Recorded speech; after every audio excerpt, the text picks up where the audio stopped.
It has been 1,269 days since I watched and reviewed the first episode of the Doris Day Show. This was the 23rd of October, 2021. And I have now reached the end.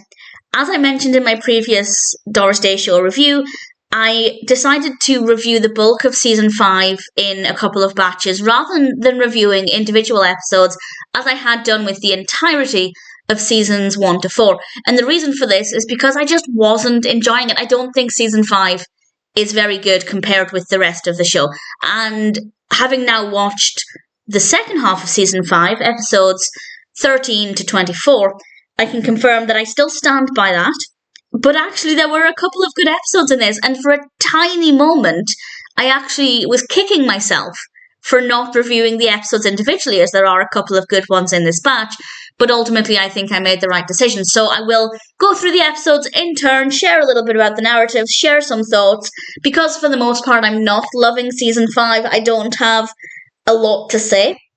But I will share any positives, any negatives, or where I feel there's specific room for improvement. And of course, I will give my views on the ending. But I can sum up, first of all, by saying I really don't know if I'll ever watch Season 5 again. It might be something I'd put on as background comfort, but if I'm in the mood to watch the Doris Day Show, I'm probably going to just watch Seasons 1 to 3, maybe a bit of Season 4. There are a couple of episodes in Season 5 that are okay, but in general, it just feels like a completely different show. It's a bit of a mess, and I will explain this as we go through, and there will be spoilers from now as I go through the episodes. So we have Season 5, Episode 13, The New Boss, directed by Mark Daniels. It's an okay episode. Doris is editor-in-chief. Cy's not very happy for a lot of the episode, but why change a habit? But when Doris receives a lot of praise for her work and her abilities, she immediately, realizing how Cy was feeling, she immediately attributes her abilities to the training she got from Cy Bennett and gives him a lot of praise. And it was nice to see. It's not necessarily an interesting episode, but we did have a sweet moment between Doris and Cy, so I quite liked that. And then we have Season 5, Episode 14, Follow That Dog, directed by William Wyatt. And this one, I quite liked. The narrative itself wasn't that interesting, but we get to see Doris with dogs, which I love. If you're unaware, Doris was a big animal fan, a big advocate for animals, and she set up the Doris Day Animal Foundation, which is still going, absolutely fantastic work, and it's great to see her interacting with the animals. With this one, it's quite a random narrative. I feel like it's hard to believe, but I can overlook it. A mob boss says he'll give Doris a load of money for the dog charity if she looks after his dog for 2 weeks. And of course, Doris says yes, she gets money for the dog charity and she gets to look after a dog. And it turns out some people are after the dog. It's quite a fun mystery, but admittedly, I would have liked it less if, for example, Doris was looking after an inanimate object for whatever reason, and they were trying to track down this object. But because it was a dog, I quite liked that. And I love seeing Doris interacting with dogs. So, not the most believable narrative, but I guess it worked well, and Doris with dogs will always make me happy. Then we come to Season 5, Episode 15, The Hoax, directed by Lee Phillips. And here we have Andy Griffith as Mitch Folger, a talent scout. And I did like this episode. I did quite enjoy this one. He tells Doris that she could be a performer. And Doris obviously isn't thinking too much about this, but Cy had been meaning to do an article on these, and I quote, charlatans. So he tells Doris, sign up with this agency so we can expose them. And Doris obviously agrees to go along with this, and immediately it was very fishy. She had to pay $50, I think, for admin fees or something, and he was very much buttering her up, saying, oh, you're ready for the intermediate class now, you don't need to start at the beginning, and giving her all of these compliments, and it's just so believable. I'm not saying that there are many talent agencies out there like this. I have absolutely no idea, but there certainly are people who claim to be able to represent people with acting or modelling, and then they'll ask for money for headshots, then they'll ask for money for this and that, all the while never actually intending or even able to get that individual work. And there's definitely a hint of this here. And also, we get a Debbie Reynolds mention, and Mitch Folger says to Doris when she questions why she needs to pay all of this money, he says to her, when they called Debbie Reynolds out of that supermarket and told her she was going to be a star, Debbie didn't ask how much is this going to cost. And I will say, first of all, very excited at the Debbie Reynolds mention, but second of all, that's not how it happened. Debbie Reynolds, to my knowledge, never worked in a supermarket. She entered the Miss Burbank competition because she wanted the shirt. If you signed up, you were given a shirt or a blouse or something, and she ended up going along. Her mother insisted that if you've signed up, you are going, otherwise it's dishonest. And she ended up going, and she won, and there was a talent scout there, and that's how she ended up getting signed. So there wasn't really any truth in that sentence, but the Debbie Reynolds mention did make me very happy. And Doris does get some work. She ends up doing a mouthwash commercial, which was really, really great fun. And what I think I like this is that it's not 100% clear whether Mitch Folger was genuine or not. I think I'm leaning towards him being a con artist and trying to fleece her for her money. But at the same time, we're kind of on the fence. And Doris asks him, or basically suggests to him, that the only reason he got her the commercial is because she was going to blow the whistle on him and write this article. And he kind of doesn't answer the question directly, and that definitely makes me think that he was otherwise never going to get her the job. But I think it's maybe a bit of a grey area, and ultimately Doris ends up doing a shampoo commercial, and it was a lot of fun. I really enjoyed it. I think it raises awareness for, well, this kind of scam. And again, that's not to say that if you sign up with a talent agency, you don't have to pay any money. I know some will require you to get your own headshots. Maybe they all do. I'm not entirely sure. But certainly, if you sign up with an agency and they ask for money for this and this and this and this, bit of a red flag. So, really important episode. And actually, it was this episode that made me kick myself for not reviewing the episodes individually. But after that, I wouldn't say it went immediately downhill, but I feel like this was the strongest episode, and actually probably my favourite episode from season 5. Then we have season 5, episode 16, The Last Huzzah, directed by Richard Keenan, and it turns out today's world has a compulsory retirement policy. Sam Johnson, played by Henry Jones, has reached the age of 65, and he is being forced to retire. And Doris said, no, this is not acceptable. And I don't have too many thoughts with regards to the specifics of the narrative or how it developed. I think it was an interesting story. I think it's an interesting concept that people should be allowed to retire when they want to, or to keep working if they don't want to retire, as long as they're fit and healthy and able to do the job.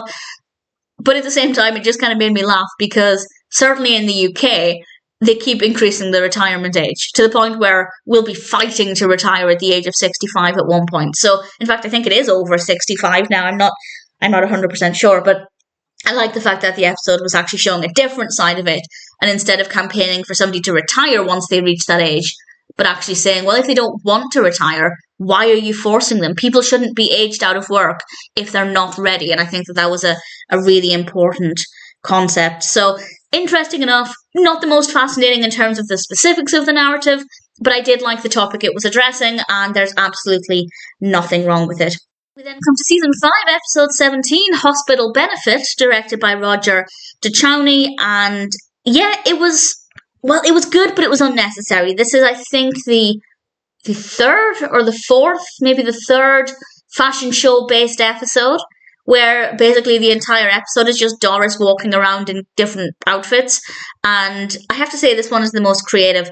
The fashion show was to raise money for a hospital extension, and for the bulk of it, it was just Doris walking around in different clothing, which is pretty much what happens with the other fashion show episodes. The narrative is very, very weak. There's basically no story there. That's not completely true. There are little nuggets, but for the bulk of it, it's just Doris in different outfits.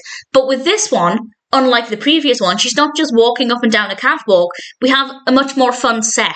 Visually, it's a lot more engaging, and the costumes are fun as well. So it might actually be the weakest fashion show episode in terms of the story, but I'd say visually the most engaging and certainly the most creative. So I guess there are benefits to it. There's not much else to say. There's not really anything else happening.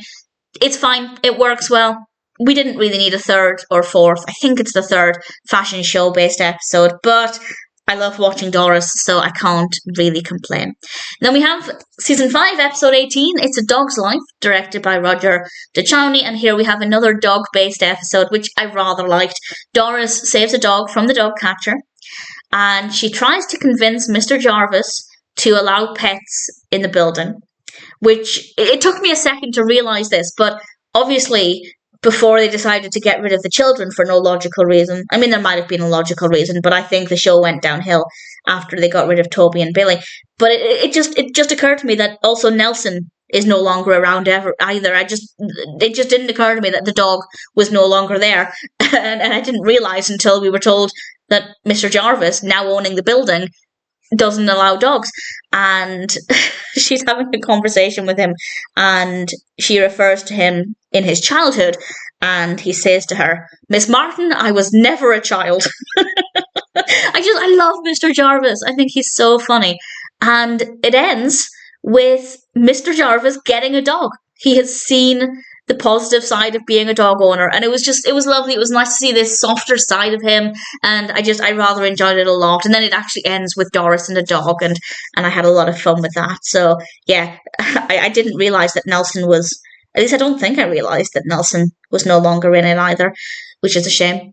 We then have season 5, episode 19, Family Magazine, directed by Lee Phillips, and Sir Robert Kingsley is coming to the States. Doris wants to meet up with him, but Cy doesn't want her to interview him. Bearing in mind she's still meant to be with Peter at this point, and this is not the first time the episode has shown Doris apparently being in a relationship with Peter, quite a serious relationship. He bought her a car a few episodes back, so pretty serious, and then seeing her flirting and spending time with all of these different men, and it's very messy and very scrappy, and I don't know if maybe the episodes have aired out of the order in which they were written, but it just irritates me so much. And Cy Bennett doesn't want her to interview Kingsley because he thinks that her feelings will get in the way and it'll be a mess. So they decide to play with Cy and get back at him, and it's fine. It's not great. I don't like the concept of the episode because, again, it's just several too many times when Doris is meant to be in a relationship with Peter, and yet she's spending all of this time with other men in a kind of romantic fashion. So I don't like it. There's nothing wrong with it on its own, but it's not that great. Then we have season 5, episode 20, A Small Cure for Big Alimony. This is directed by Lee Phillips. This is a really well-written story. As a narrative, it's very well presented. It's very engaging. And we learn that Cy Bennett's ex-wife, Donna, played by Norma Crane, is in a relationship. And if she gets married, Cy will be released from paying alimony. And it irritates me so much. I think alimony is such a stupid concept, particularly today when women are allowed to stand on their own 2 feet and they don't need a man to pay their way in life, and also vice versa. I think alimony is so stupid. But nevertheless, this is what it's about, and Cy Bennett is obviously very excited for this. And we meet her partner. This is Jeff O'Neill, played by Lee Berger. And he's a restaurateur. He's building this restaurant, and Donna is really excited about this relationship, of course. I think Cy Bennett's more excited about it, and he's very creepy, O'Neill. He keeps hitting on Doris, following her around. He's very slimy. I think it was very apparent immediately that he's not a good person. But I never guessed just how bad he was, as we find out that he's a thief. And he doesn't pay anybody. This restaurateur business, or being a restaurateur, is built on lies, and that's why he's had to move around all of the time, because he would not pay people and he'd steal things. And I wasn't surprised when I found that out, because he was a very creepy character and I didn't trust him, but I didn't expect that to happen, and I rather enjoyed it. And Doris ends up having to tell Donna everything, and this is against Cy's wishes, because of course that will stop Donna. In theory, it could stop Donna marrying O'Neill, and then Cy would have to continue paying alimony. But Donna doesn't believe Doris when she tells her, but then ultimately she does believe her. And yeah, it's an interesting narrative. I thought it was a very well written story, and I thought O'Neill was a very well-written character, but I hated him. But it was definitely quite an enjoyable episode. Then we have Season 5, Episode 21, The Magnificent Fraud. This is directed by Mark Daniels, and we have Bernie Koppel as Doris's Uncle August. And he used to forge paintings. He went to prison. He's getting out now, and he wants to go on the straight and narrow. But it turns out that one of his forgeries, his former forgeries, is being donated. And they'll realise it's a forgery, and they'll trace it back to him, and he'll have to go back to prison. And I don't know if that's true or not. I mean, I literally have no idea what I'm talking about. But that would seem really harsh if you were caught as being a forger, and then you went to prison, you did your time. Then if you're found that you had another painting that was a forgery from before you went to prison, would you then go to jail again? Or is that just... Basically what I'm asking, if anybody knows, is did he go to prison because he forged one painting, and then if they found another one, he'd go to prison again, and if they found another one, they'd add on to his sentence? Or does he go to prison for all of his forgery work that he did up to a certain date? I have no idea. I'm overcomplicating it. It just made me think. Doris agrees to help him with this and rectify the situation. Reasonable narrative development, but I just didn't care. And I really didn't like Uncle August as a character. I wouldn't say I hated him necessarily. I think that would be too strong a term, but I never really liked him, so I found it difficult to get behind the character emotionally and follow his journey that way. So it's fine. It's not the best, but I didn't love it. Then we have Season 5, Episode 22, Meant for Each Other. This is directed by Roger DeChowny, and it is confirmed on IMDb and Wikipedia that Doris is no longer with Peter. And that does make me think that maybe the episodes aired a little out of sequence, but I have no reason to confirm that. It would just make sense. And Jonathan Rusk returns to declare his love, and Doris, because he's away a lot, Doris is thinking of quitting her job to spend more time with him. I hate it. I absolutely hate it. And up until this point, Doris has been very headstrong, independent, and now she wants to give up her career just for a man. A man she's not been with very long, considering she was with Peter quite recently. And we learn that Rusk confirms that he loves his work too much to give it up for Doris, and he doesn't want Doris to give up her work for his sake. And everything concludes, I guess, in a way that's satisfying enough. But I didn't like the episode. I didn't believe it. I don't think it was right for Doris's character. And I'm just fed up of Doris dating 1,000 different people and flirting with 1,000 different people. Thankfully, we can at least say now she's not doing it behind Peter's back. But it just gets very, very boring. Then we have Season 5, Episode 23, Welcome to the Big Sur, Sir. This is directed by William Wyard. And it was quite fun. Doris and Jonathan Rusk go to Big Sur. And Jackie and her boyfriend Sid, played by Sid Melton, also invite themselves along. And they weren't necessarily saying, oh, we're going to go with you. They were just going at the same time, but obviously they end up in a lot of the same places at the same time, and they kind of get in the way a bit. It was fun. It was a nice change of pace. Nice to spend more time with Jackie. I think she's a great character. And in general, I didn't mind it. Not a bad episode. I don't really have any thoughts beyond that. It worked well. And then we come to Season 5, Episode 24, Byline, Alias, Doris, directed by William Wyard. And as an episode on its own, yeah, I don't mind it. I think it discusses an important topic about the value of writing, and I'll discuss this in a second. But as the final episode, very, very flat. Did they know it was going to be the last episode? I don't know. I don't know if they knew it was going to be cancelled, or if they knew that at this point that they wouldn't be recommissioned for another season. But either way, very weak season finale. Very, very weak series finale.